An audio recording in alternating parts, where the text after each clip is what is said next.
Qué grato el tiempo que podemos disfrutar en este tiempo de la alabanza. Gracias a nuestros hermanos que hacen ese esfuerzo y se preparan para guiarnos a la presencia de Dios, para cantarle con esta hermosa letra.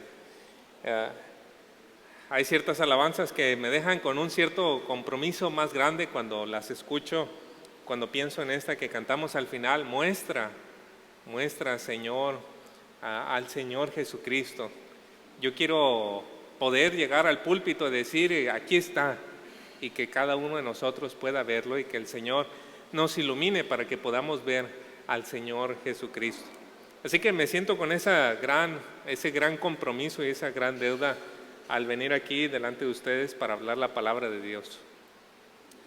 Vamos a tener el tiempo de la predicación y como ustedes pueden notar, el título de este mensaje es una división necesaria. Una división necesaria. Y quiero comenzar preguntándoles, ¿puede una división traer unidad? Estoy hablando no de divisiones matemáticas, sino divisiones dentro de grupos de personas. ¿Puede una división traer unidad? Suena extraño, ¿no? Pero sí es posible. Y a veces provocar una división es necesario por un bien mayor. Ciertos maestros y políticos, conocedores de estas cosas, llegan a emplear un discurso que divide a las personas a fin de traer unidad y propósito al movimiento que están desarrollando. Y hay que decir que esta clase de discurso, para que sea efectiva, debe de reunir ciertas características sin las cuales no va a tener el efecto deseado. Por ejemplo, en nuestro país empezó a haber un auge por mencionar y hablar acerca de la corrupción en altos funcionarios del gobierno. Y corrupción, y corrupción, y corrupción, y ese fue un tema que todos llegaban a experimentar en alguna medida. Desde algún funcionario que estaba en las calles hasta un permiso, cualquier cosa, podía verse mucho de esto de la corrupción. Y eso hizo que el presidente presentara un mensaje que fuese pertinente y que causara una división, polarizar completamente al país con esa simple idea. Y esta división, a la postre, lo que provocó fue unidad y propósito. Y así surgió un nuevo partido político y ahora sí que nuestro país se dividió en dos debido a ese discurso que causaba división, a ese discurso que polarizó nuestro país. En los casos donde no se reúnen las características apropiadas, dar un discurso divisivo, lo que sucede o lo que llega a pasar es que ofende a las personas y le quita credibilidad al político o al maestro que está usando ese discurso. Años atrás, por ejemplo, podíamos ver en la historia de la elección de presidente en Estados Unidos, pues que eso sucedió. No se reunían las condiciones adecuadas para dar un discurso divisivo, se daba y se daba y se daba, no se logró esa división como se esperaba y debido a eso no hubo la unidad, el propósito y el fin que se deseaba con el discurso y se fue perdiendo credibilidad. Y es así como ganó otro presidente, ¿verdad? Ahora, nuestro Señor Jesucristo incluso también empleó esta forma de retórica, el discurso divisivo, una vez que había enseñado a muchas comunidades y la oposición era muy fuerte. El Señor dijo un dicho que tenía la intención de partir con el fin de que no hubiera personas inseguras preguntándose si estaba bien el Señor. No, el Señor puso una división para definir de qué lado te encontrabas. Sus palabras en Lucas 11:23 fueron: el que no está conmigo, contra mí está, y el que conmigo no recoge, desparrama. No hay un dicho más divisivo que ese. Si no estás conmigo, estás contra mí. División completa. Si no estás recogiendo conmigo, estás desparramando. ¿Qué estaba tratando de hacer el Señor con eso? Aquellos que estaban de acuerdo con Él y aquellos que estaban dudando tomaron una decisión. Es decir, ¿voy a estar con Cristo o no voy a estar? ¿O voy a estar en contra de Él? Así que no había como áreas grises. Y el Señor hacía eso para darle unidad y propósito a aquellos que le estaban siguiendo. En la porción que nosotros tenemos, vemos como también el apóstol Pablo, un maestro de las Escrituras, emplea un discurso divisivo también con la finalidad de ayudar a una iglesia dividida a que pudiera tener unidad y que pudiera tener también propósito. Así que él va a emplear, y espero que cuando leamos esta porción nuevamente puedan ustedes notar cómo Pablo está introduciendo un discurso muy divisivo para decirle a los hermanos: ¿de qué lado estás? ¿De qué lado estás? Porque si estás de este lado, esta es la manera en cómo tenemos que vivir, y de esa manera dar unidad y propósito. Así que tenemos esta porción para el día de hoy en 1 Corintios capítulo 1, versículo 18 al 25. 1 Corintios 1, versículos del 18 al 25 es la porción que tenemos. Quiero pedirle de favor que cuando usted lo encuentre, me acompañe poniéndose de pie y mientras doy lectura me siga con su vista.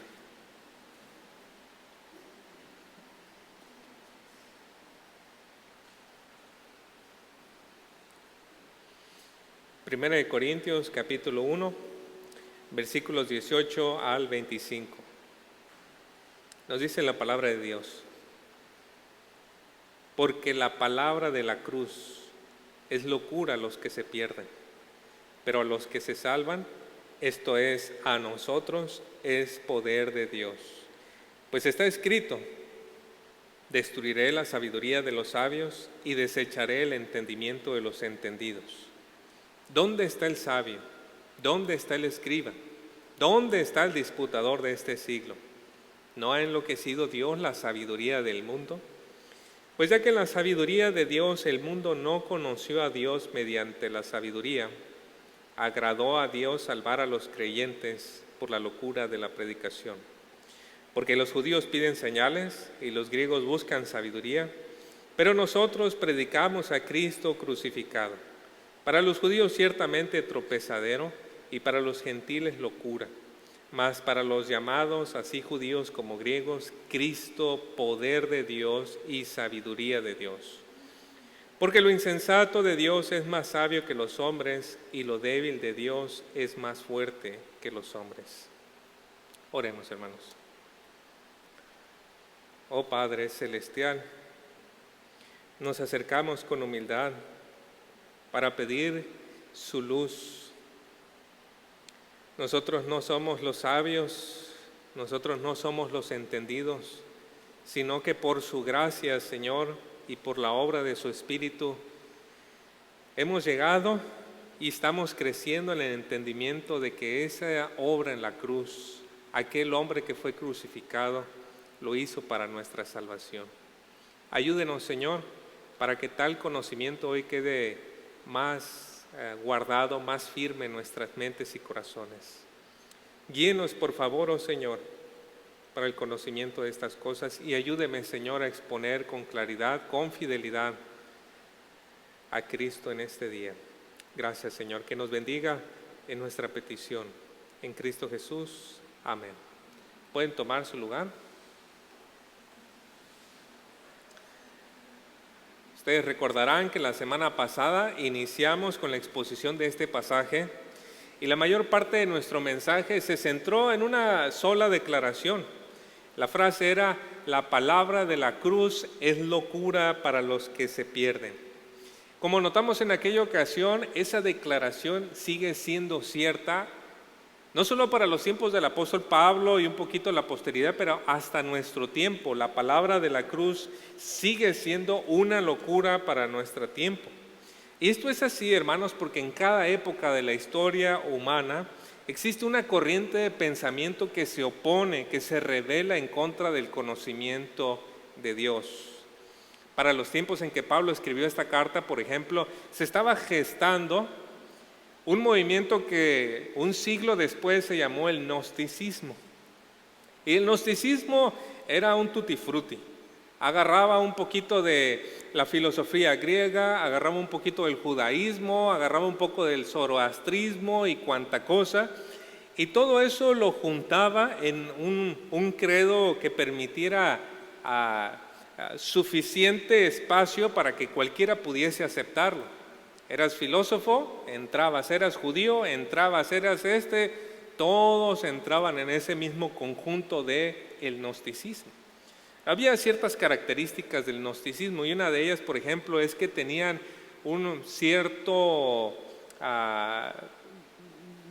cierta oposición, o vamos a decir, cierto desinterés acerca de lo material. Para el gnóstico lo importante era lo espiritual. El cuerpo era una prisión del alma, por ejemplo.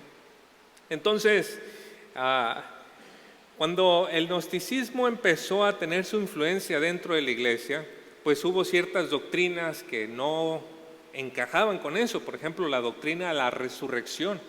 El gnóstico hubiera dicho: yo no quiero volver a tener un cuerpo material, no. Y por eso había problemas en la iglesia de que algunos negaban la resurrección. Había otros que decían, por ejemplo, no importa lo que haga con el cuerpo, porque el cuerpo no está conectado con el alma. Así que puedo andar en desenfreno sexual y no importa, porque eso no afecta a mi alma es pura. Puedo comer lo que sea, puedo hacer lo que sea con mi cuerpo, porque mi alma no se ve afectada por estas cosas. Entonces el apóstol Pablo, sabiendo eso, pues la primera carta de los Corintios ataca ese gnosticismo que se estaba gestando dentro de la iglesia. ¿Y cómo lo hace? Hablando la palabra de la cruz. La palabra de la cruz atacaba esas ideas, porque el gnosticismo mostraba un cierto camino para la realización, mientras que la palabra de la cruz muestra un camino diferente. Y el hecho es que, hermanos, todas las personas de todas las épocas están buscando salvación, vida, realización por cierto camino. Antes era el gnosticismo, tiempo después fueron las religiones. Las religiones le daban la respuesta a las dudas que las personas tenían. Dudas como: ¿quién soy? Identidad. ¿De dónde vengo? Procedencia. ¿Por qué estoy aquí? ¿Hacia dónde me dirijo? Las religiones proveían esas respuestas. Los sacerdotes, chamanes, todos los líderes dentro de las religiones ofrecían respuesta a esas preguntas. Y cada uno su forma en cómo el mundo fue creado, cada uno cómo Dios le daba propósito a las personas. Pero con el paso del tiempo, la humanidad fue dejando las religiones y se fue concentrando en la ciencia y la tecnología. Y ahora, ¿quiénes fueron los profetas y sacerdotes en siglos pasados? Los científicos, los ingenieros, ellos eran los profetas y sacerdotes. Había tal confianza en los hallazgos, en los inventos, que la gente miraba a los científicos como: ellos son los profetas de nuestro tiempo, ellos van a decirnos cómo vamos a terminar. Llegar a la luna fue una de las cosas clave para decir: el hombre ha conquistado todo. Pero se dieron cuenta que estos profetas y sacerdotes no le daban muchas respuestas, ni buenas respuestas a muchas de las preguntas. Así que nuestra sociedad fue dejando cada vez más al lado a los científicos, a los ingenieros, como los profetas y los sacerdotes. Y ahora, ¿quiénes son los profetas y los sacerdotes de nuestra generación? Son hombres de negocio, son terapeutas, son motivadores, son actores y entrenadores del deporte. Y el evangelio que ellos nos predican son: tu vida se encuentra aquí en la tierra. Si quieres disfrutarla, vas a necesitar dinero, salud mental, salud física, y yo te voy a decir cómo conseguirlo. Pastor, ¿y cómo sabe usted de eso? ¿Hizo un censo o algo así? No, miren, la ventaja es que las redes sociales ya nos ofrecen toda esa información así. Solamente abra algún canal, solamente vea y va a darse cuenta cuánta publicidad y cuántas personas están ahí diciéndole: yo te puedo decir cómo puedas tener tu mejor vida hoy. con un gran cuerpo, con una gran salud física, con una gran salud mental, y nos van a decir, esos son los profetas y sacerdotes de nuestra época, hermanos. Los científicos ya fueron puestos a un lado, especialmente porque ya pasó la pandemia, ¿verdad? Pero esos son. ¿Y cuál es el problema con este pensamiento? Como sucede con todos los demás sistemas que el hombre fabrica, es que siempre queda algo fuera. ¿Qué queda fuera de estos profetas y sacerdotes que nos hablan? Con su evangelio de todo está aquí en la tierra, ¿qué queda fuera? La muerte. La muerte pone en perspectiva todas las cosas. Cuando la muerte se acerca, hermanos, el mensaje del mundo no trae un consuelo capaz de calmar nuestro corazón. Y la muerte, por eso, se ha convertido en un tema tabú. Es decir, la sociedad pone cierta restricción a hablar de la muerte. Intente usted, en familia, mientras está comiendo con otras personas, decir, vamos a hablar acerca de la muerte. Ni la invoques, van a decir. ¿Qué vamos a hablar de eso? Hablemos de la vida, hablemos del trabajo, hablemos de negocios, hablemos de lo que te ayudó a salir de la gripa, lo que te quita el cáncer, o lo que sea. Pero la muerte es un tema tabú. ¿Por qué? Porque contradice el evangelio que el mundo hoy se está predicando. ¿Y qué sucede con el evangelio, hermanos? El verdadero evangelio bíblico. El verdadero evangelio bíblico anuncia la muerte de Cristo. Así que cuando nosotros llegamos con alguien que tiene este otro evangelio y le empezamos a hablar, no quiero escuchar hablar de alguien que murió, porque no quiero saber nada de la muerte, quiero saber de mi mejor vida ahora. Y por eso, para el tiempo actual, la cruz sigue pareciendo una locura para los que se pierden. He dado este amplio contexto, hermanos, para ayudarnos a entender el significado de las palabras del versículo 18 al 25 y para ver su relevancia en el tiempo presente. En estos versículos se van a presentar una serie de contrastes con las ideas concebidas de la sabiduría del mundo contra la sabiduría de Dios. Y hay 4 contrastes que quiero señalar, hermanos. Primeramente, dos caminos.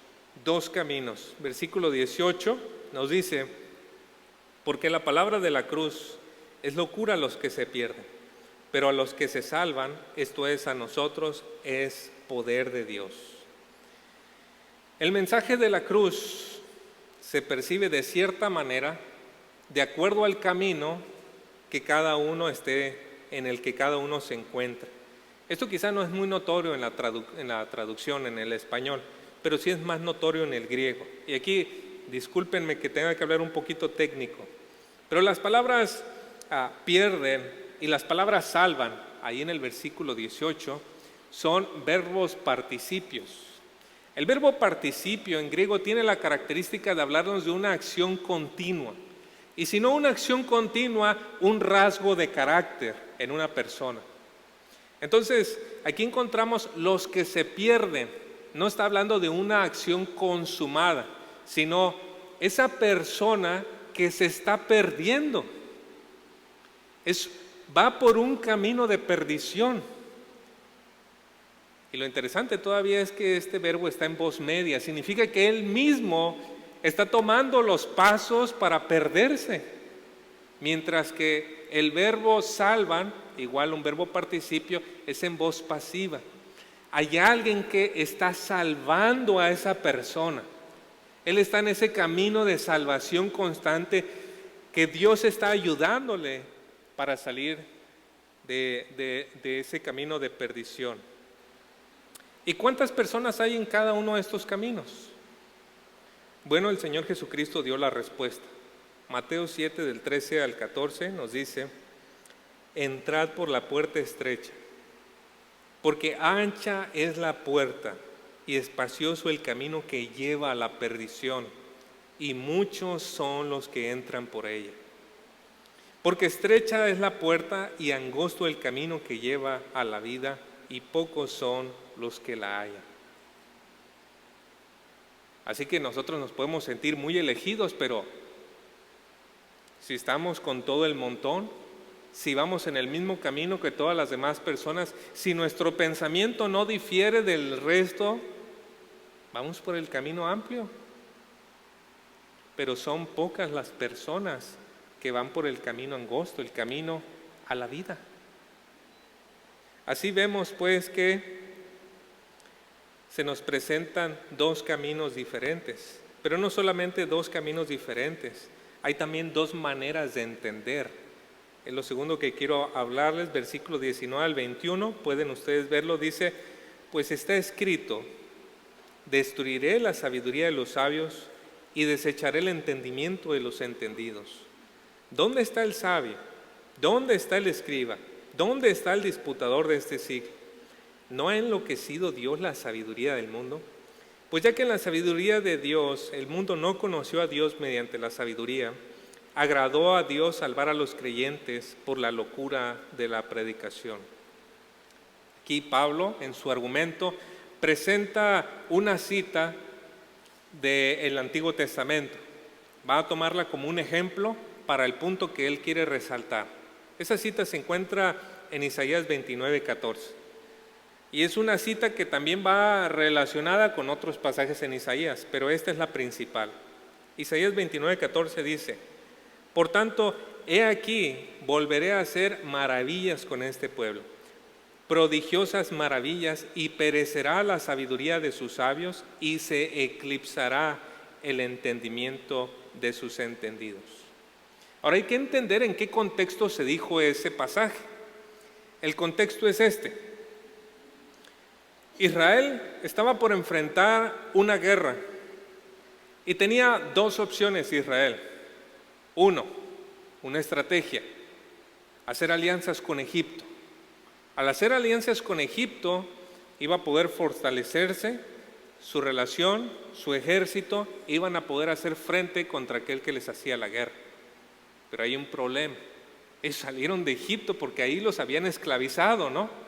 Así que era como mirar atrás. Y su otra opción que el profeta Isaías le habla es: confía en el Señor, Él te dará salida. Así que había estas dos cosas. ¿Y qué sucedió con los sabios en Israel? Pusieron las cosas sobre la mesa y dijeron: no, pues con el Señor no sabemos, o sea, no vemos los ángeles aquí con nosotros, pero Egipto tiene miles de soldados. Así que creo que lo más sabio es que vayamos con Egipto y le pidamos ayuda. Y es ahí donde el profeta da su mensaje y dice: ustedes en esa sabiduría escogieron Egipto. Vean lo que va a suceder. Isaías 19 del 12 al 14. Pues ¿dónde están tus sabios? Que ellos ahora te declaren y te hagan saber lo que el Señor de los ejércitos ha determinado contra Egipto. Han obrado neciamente los príncipes de Zoán, se han engañado los príncipes de Memphis, han extraviado Egipto los que son la piedra angular de sus tribus. El Señor ha mezclado en medio de ella un espíritu de distorsión y han hecho extraviar Egipto en todas sus empresas, como se tambalea el ebrio en su vómito. ¿Vas a confiar en Egipto? Mira lo que voy a hacerle a Egipto. Esa es tu confianza en la carne, en lo que puedes ver, en lo que puedes palpar, y no confiaron en el Señor. Así que en ese momento había una división, y Pablo toma ese ejemplo y lo aplica a la cruz, porque él dice: la cruz nos presenta una división más grande, porque a los ojos de los hombres, aquel hombre crucificado se veía como alguien débil, un rey o un supuesto rey derrotado. Pero a los ojos del Señor, ahí estaba el rey victorioso, dando su vida por los perdidos. Así que eran dos caminos, y Pablo toma aquel ejemplo para decir: lo mismo sucede aquí. Y ahora, ¿dónde están tus sabios? ¿Dónde está tu escriba, tu hombre letrado? ¿Dónde está aquel orador? ¿No ha enloquecido Dios la sabiduría de este mundo al mencionar que es a través de la cruz de Cristo que se alcanza la salvación, que se tiene la salvación? Y hay algo que añadir aquí, hermanos, quizá me salga poquito del curso, y es que algunas personas creen, de manera consciente o inconsciente, que podemos abrazar la sabiduría de Dios y la sabiduría del mundo. Se piensa que la sabiduría de Dios es una sabiduría religiosa, es verdad religiosa, mientras que la sabiduría del mundo es verdad comprobable, verdad científica. Entonces, si las dos son dos cosas diferentes, podemos ponerlas juntas, porque las dos son verdad, pero en cada una en su área. Pero si usted comienza leyendo el libro de Génesis, capítulo 1, no va a tener que llegar muy lejos, pero capítulo 1 nos dice que en el principio creó Dios los cielos y la tierra. Así que si establecemos que la Biblia es la verdad y que eso es verdad, no podemos compaginar eso con la forma en que el mundo dice que el mundo fue creado. La tierra fue creada a través de una explosión y miles de millones de años que se formó la tierra y todo eso. No compagina. Entonces nos damos cuenta que no podemos decir estas dos cosas son verdad y tenerlas juntas. Tenemos que decir o es una o es la otra. O es la palabra de Dios y Dios, o es la pseudociencia. Y digo pseudociencia porque más de lo que hoy se dice ciencia son ciertas presuposiciones anti Dios que se buscan comprobar que el hecho de investigar. Si nosotros queremos mantener dos verdades, entramos en conflicto, porque la ciencia nos dice no pueden existir los milagros y la Biblia está llena de milagros. La ciencia nos dice que el problema del mar, el mal, bueno, tiene muchas teorías sociológicas, ¿no? Pero nos dice una de ellas, por ejemplo, que el problema del mal está en el ambiente, en la formación que tuvo cada persona. Ahí está el mal. Si tuviste una buena formación, pues vas a ser una persona de bien. Y la Biblia nos dice, no, el problema del mal es más radical que eso. Hay gente que tuvo una muy mala formación y son personas buenas, porque han creído en el Señor Jesucristo y son personas de bienestar. Así que hay algo que sucede ahí, ¿no? La sabiduría de Dios no está peleada con lo científico, hermanos. El problema está que cuando se usa la bandera de la ciencia, a veces se usa para apoyar ideas contrarias a la sabiduría de Dios. Esta oposición pretende darle a la humanidad todas las respuestas que necesita para tener identidad, significado y propósito fuera de Dios. Sin embargo, milenios de historia humana, no son muchos, ¿no? Pero algunos milenios nos han demostrado que el hombre no es capaz de darle la respuesta al hombre que él necesita. Solo en Dios podemos encontrar una roca firme. Cabe resaltar aquí, volviendo ahora a nuestro texto, versículo 21, lo que dice el apóstol Pablo. En la sabiduría de Dios, el mundo no conoció a Dios mediante la sabiduría. Aquí tenemos que decir sabiduría humana. Esto es decir que la sabiduría del mundo no es otra manera de llegar a Dios, hermanos. El dicho popular de todos los caminos conducen a Dios no es verdad. Hay solamente un camino. Cristo dijo, yo soy el camino, la verdad y la vida. Dios ha decidido salvar a las personas, a los creyentes, por un solo camino, y es Cristo crucificado. Él murió por nuestros pecados. No hay otro camino, hermanos. No hay otro camino a la salvación. No hay otro camino a la vida. La vida que tanto buscamos, todos, aquí adentro de la iglesia y fuera de la iglesia, no se encuentra en otro que en Cristo. Y hasta aquí ya hemos visto dos divisiones, ¿no? Dos caminos, dos maneras de entender. Veamos también que hay también dos evaluaciones. Versículos 22 al 24 nos dice, porque los judíos piden señales y los griegos buscan sabiduría, pero nosotros predicamos a Cristo crucificado.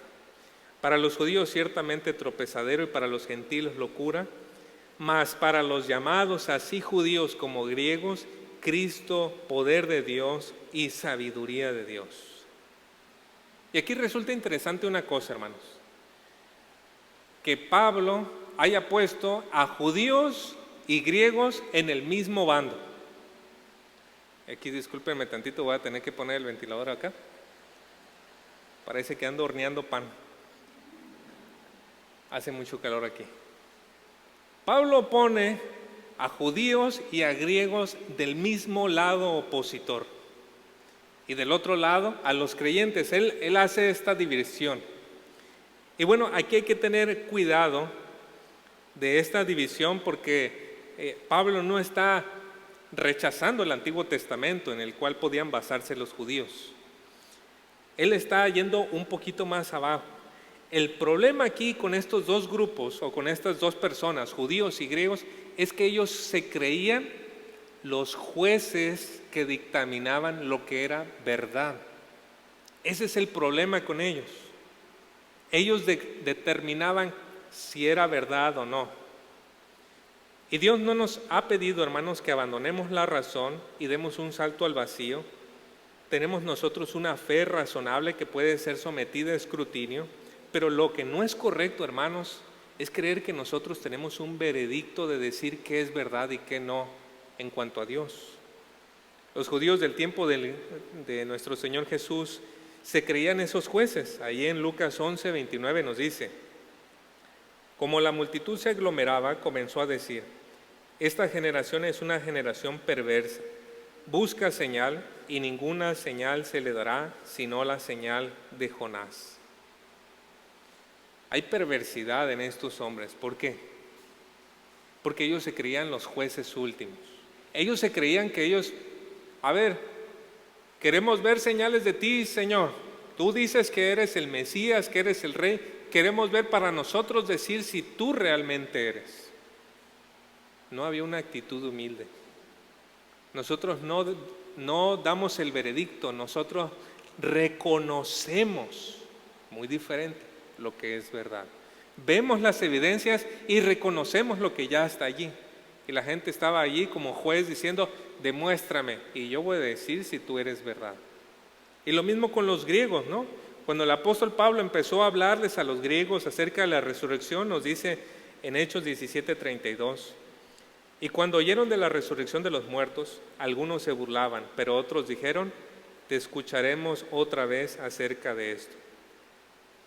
Así que por un lado, los judíos y los griegos se creían los que determinaban la verdad, y por otro lado, nosotros con humildad tenemos que reconocer lo que es verdad. Son dos cosas muy distintas.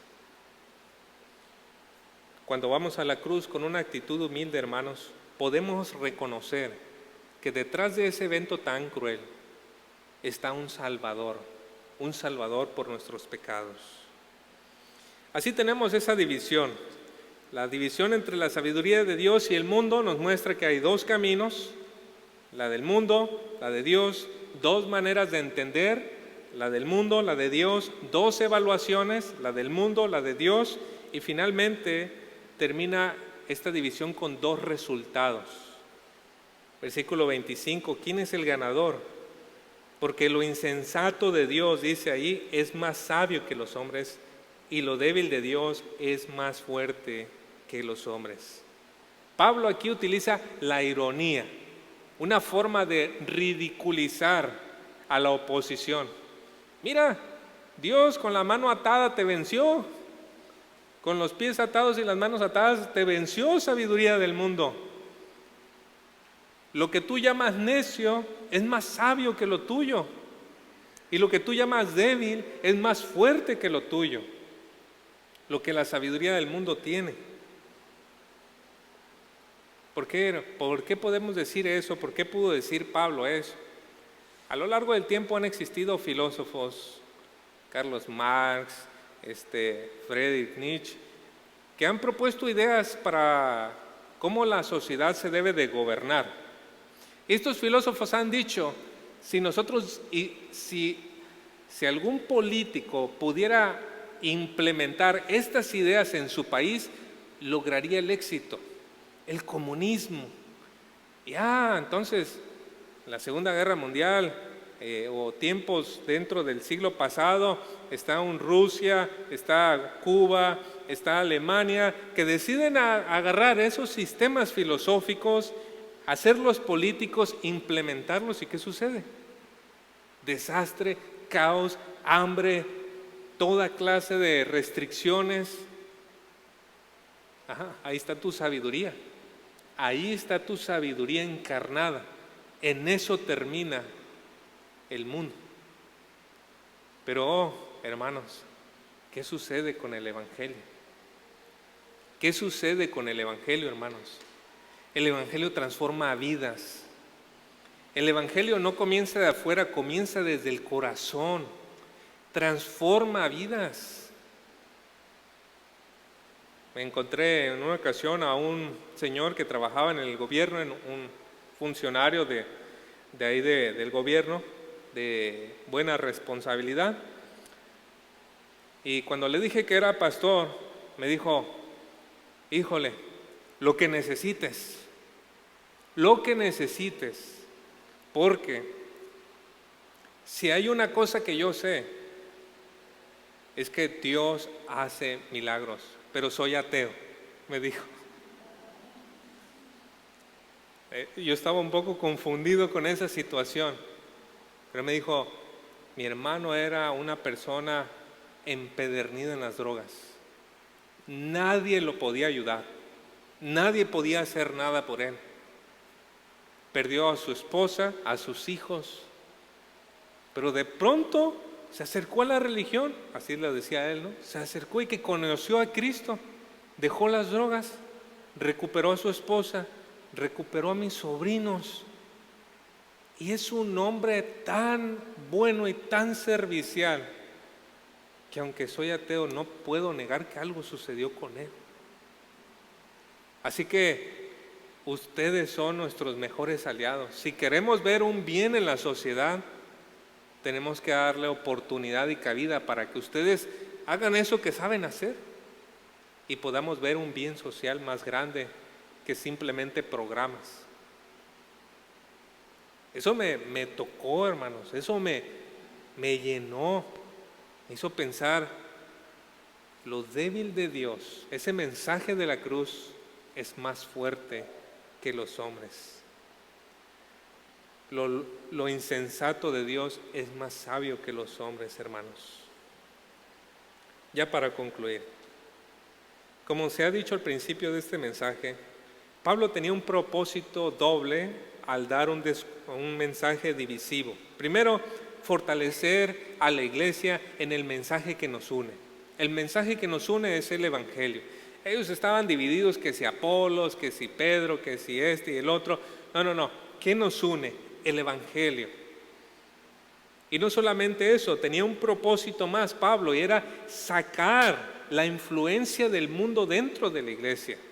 El mundo y sus ideas se estaban introduciendo dentro de la iglesia, y él les estaba mostrando: el Evangelio nos va a ayudar a purgar toda esa maldad que hay aquí entre nosotros. Y por eso él está enfatizando tanto el mensaje de la cruz. Y Pablo lo ha hecho mostrando esta división en 4 cosas que hemos visto: 2 caminos, 2 maneras de entender, 2 evaluaciones y 2 resultados. Habiendo considerado estas cosas, la pregunta que queda en el aire para nosotros es: ¿y de qué lado está usted? ¿Dónde se encuentra? Usted no puede tener un pie en el mundo y un pie en el Señor. Usted no puede adoptar la idea del mundo de lunes a sábado, decir esto es verdad, y llegar al Señor y adoptar la verdad religiosa y decir esto es del mundo y esto es del Señor, como si pudieran ser compatibles con nuestra vida. Hermanos, la verdad bíblica es tan amplia que lo abarca todo. Abarca cómo llevarnos en el matrimonio, con los hijos, el trabajo. Tenemos sabiduría para todas las áreas de nuestra vida. La Biblia no nos presenta una imagen mocha, sino completa de cómo vivir para agradar a Dios. Pero la idea es: ¿dónde está usted? El Señor nos ha llamado a ser santos. Y yo le animo a que ponga su vida bajo escrutinio y se pregunte usted, ¿las ideas que tengo son de Dios o son del mundo? ¿La forma en que mi vida está dirigida es por Dios o por el mundo? ¿Encuentro que siguiendo el mundo puedo encontrar eso que tanto espero? ¿O estamos encontrando nuestra satisfacción en el Señor? No sea rápido para responder, yo estoy en el Señor, porque todos aquí luchamos por la influencia del mundo. De alguna u otra manera, el mundo tiene cabida en nuestro corazón y tenemos que sacarlo de ahí. Y la palabra de la cruz es poderosa para hacerlo. Oremos. Nuestro Dios y Padre, tras considerar estas palabras, Señor, oramos que usted traiga convicción a nuestro corazón, convicción de pecado, al ayudarnos a reconocer, Señor, que quizá el mundo tiene más influencia en nosotros de lo que hemos reconocido. Quizá no nos gusta hablar de la muerte, no nos gusta hablar de la enfermedad, porque inclusive al mencionarlo tenemos miedo de que pueda aparecer, como si así sucediera. Pero, Señor, que usted nos ayude a tener una mente bíblica y a estar unidos en esa mente de Cristo. Bendíganos, por favor, Señor, llevándonos a nuestro destino, donde vayamos, Señor, con la bendición de su palabra bien sembrada en nuestros corazones. Gracias, Señor. En Cristo Jesús. Amén. Que el Señor les bendiga.